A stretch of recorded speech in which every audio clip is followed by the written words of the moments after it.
જિલ્લામાં સવારે 6 વાગ્યાથી લઈને અત્યાર સુધી લગભગ 4.5 ઇંચ જેટલો વરસાદ નોંધાયો છે.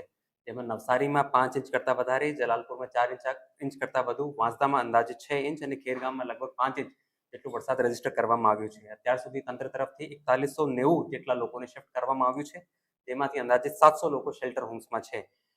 અત્યાર સુધી માનવીય સંવેદનશીલતા દાખવીને અમે 34 સગર્ભા બહેનોને પણ શિફ્ટ કર્યું છે અને પ્રાથમિકતાના ધોરણે દિવ્યાંગોને, સિનિયર સિટીઝન્સને અને સગર્ભા બહેનોને શિફ્ટ કરવાની કામગીરી ચાલી રહી છે.